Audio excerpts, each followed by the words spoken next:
America is still reeling from two mass shootings just hours apart, as you know. We have special reporting on all of this tonight, and we first begin with the facts as we know them this hour. And they are grisly.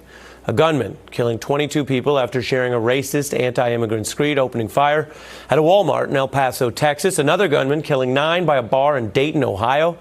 For many, reflecting on all this here tonight, there are no words left. Because what is there to say? But today was still another Monday. People still had to go to work and talk to each other and share their grief and their thoughts and their mourning and discuss this tragic, unacceptable, seemingly new normal. Well, here's one small way to stop and reflect on how unacceptable this reality is for our nation, for each other, for our children. To acknowledge this level of violence occurs regularly itself is to know it's wrong. In fact, that's the simple point presented succinctly on the front page of today's Boston Globe. This is what we've become. This is what we've become because this is reality. This is how we live now. To feel that reality and to know inside that it's wrong is to maybe understand the beginning of how to change it. Though you don't need a newscast to also know there's no unity on solutions for all this in America right now. Top Democrats are invoking these shootings to make a somewhat unusual call. They're demanding Republican leader McConnell interrupt the current summer recess to hold a vote on background checks. And as a matter of political timing, that itself continues on a little bit of a shift, because for years, many conventional politicians in both parties actually would repeat this talking point that the first reaction to these types of mass shootings should not be any call to particular action, that there must be time for fact-finding and grieving. Well, now many politicians and many Americans say, no, the general facts of the problem are well known. The grieving, the time for grieving, that's become somewhat constant, and the time for real action long overdue. Take this crowd here at a vigil in Dayton last night, shouting down the Republican governor and telling him to just do something.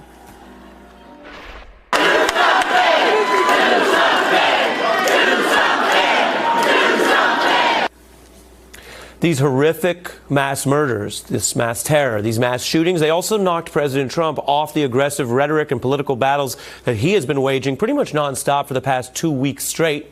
We should note part of that rhetoric included laughing off a different felony, an attempted burglary at a home of a member of the U.S. Congress. So he's off that script right now. And he turned to a speech condemning white supremacy with no mention of his own past rhetoric or the calls for gun control. The shooter in El Paso posted a manifesto online consumed by racist hate. In one voice, our nation must condemn racism, bigotry, and white supremacy. We must stop the glorification of violence in our society. This includes the gruesome and grisly video games that are now commonplace. Mental illness and hatred pulls the trigger, not the gun. You heard the rhetoric there, newly shifted, a call to condemn white supremacy. But that was within a speech that didn't fully condemn the white supremacy that's been reported out from these very shootings. For example, minutes before this El Paso shooting, authorities tell us now that the shooter's writing appeared in a twisted and hate-filled post online. The New York Times analyzed it, and their journalists reported that it matched Donald Trump's own words and language about immigrants. Today, we also have, coming into our newsroom, a rare public, detailed statement from President Obama. As you probably know, there are a lot of things that he cares about, that he worked on. He doesn't speak out every time there's an event, even a killing, even a horrific event. But he spoke out, and let me tell you exactly what he said, because many see it as partly a rebuke to Donald Trump. Quote, "We should soundly reject language coming out of the mouths of any of our leaders that feeds a climate of fear and hatred, or normalizes racist sentiments, or suggests that other people, including immigrants, threaten our way of life, or refer to other people as subhuman." The former president went on to say, "It has no place in our politics and our public life, and it's time for the overwhelming majority of Americans of goodwill of every race and faith and political party to say as much clearly and unequivocally." I turn now to our special guests tonight, Antonio Villaraigosa, the former mayor of Los Angeles, Victoria De Francesca Soto, professor at the University of Texas. Mr. Mayor, what are you taking from what the former president just said, and where we go from here? I think he's right. The role of a leader is to unite us. I was elected the first from my community in 133 years. I understood what that role was. The role of the first is to open up the door for the rest and to create a common thread, a common unity, if you will, a call for unity. And I think that's what we need right now. And it's unfortunate that the President of the United States hasn't been that person who makes the call that that we're all Americans, no matter what country we come from, that whether we were born here or not, we're human beings. And unfortunately, what we get from the White House is a lot of rhetoric, hateful rhetoric against immigrants. As we all know, he started his campaign focusing on Mexicans as rapists and criminals, instead of people that come here like people have come from every corner of the earth to make America what it's always held itself out to be, a place where we welcome people. Victoria? So when President Obama was talking about the need to recognize the humanity, because what happened a couple of years ago when Donald J. Trump descended from those escalators in calling Mexicans rapists and drug dealers is the drip, drip, drip of dehumanizing immigrants, Mexicans, people who are not your typical white Anglo-Saxon Protestants started there, and it has continued. So with that dehumanization, we have become desensitized. And at the top of the show, Ari, you said, we've just become, this is normal. You know, that headline says we've gotten used to this, and it's not right. So in the wake of this, what do? Is we need to resensitize ourselves. And media outlets such as MSNBC and others have been telling the stories of the victims who were shot over the weekend. A father, parents, daughter, and we need to not let go of this. Keep bringing up the humanity, because this is the only thing that is going to push up against the rhetoric that Donald Trump, others in his party, keep pushing forward that ultimately foment this. Yes, gun laws can be tweaked. Yes, mental health. But really, at this moment, I think we need to focus on the rhetoric and the need to right the ship in terms of who we are as a nation. E pluribus unum. Yeah, you lay that out, and that relates to what everyone knows. And whether being diplomatic or trying to rise above certain moments is in tension with acknowledging the way that Donald Trump has traumatized the country and the type of hate he's uncorked and what he's appealing to, and we all know what it is. Congressman O'Rourke, who of course is running for president but served as a representative for El Paso here and is tied to it, was quite strong, I think as strong as we've ever seen him in public on this. Take a look. Is there anything in your mind that the president can do now to make this any better? What do you think? You know that he's been saying. He's been calling Mexican immigrants rapists and criminals. I don't know, like members of the press. What the? Hold on a second. You know, it's these questions that you know the answers to. I mean, connect the dots about what he's been doing in this country. He's not tolerating racism. He is promoting racism. Victoria? It's that rawness, it's that emotion that I would hope most of us feel, but I don't know if everyone necessarily feels. And it's, you know, it is this emotion that we hope will push leaders to do something, but ultimately it comes down to us, Ari. It comes down to voters, to individuals. So we're in the midst of ramping up to a presidential election, and elections have consequences. So is the American public resensitized enough? Are we shocked enough to do something to make a difference at the ballot box, or has this become the new normal? And Ari, I wish I could tell you one way or the other definitively, but I don't know. I don't know if we've become too desensitized and Donald J. Trump could continue doing what he's doing. I hope it's not, but it is a possibility. Both of you stay with me. I want to advance our conversation here and bring in a former police commissioner for both New York and Los Angeles, Commissioner Bill Bratton, an analyst for us here at NBC. Thank you for joining us. Great to be with you and with Mayor Villaraigosa. Yes, your former boss, in handling issues like this and threats like this and ethnic strife. Where do we go from here, Commissioner? Well, the good news, as we focus on the bad news, is that from each of these incidents, we learn a lot.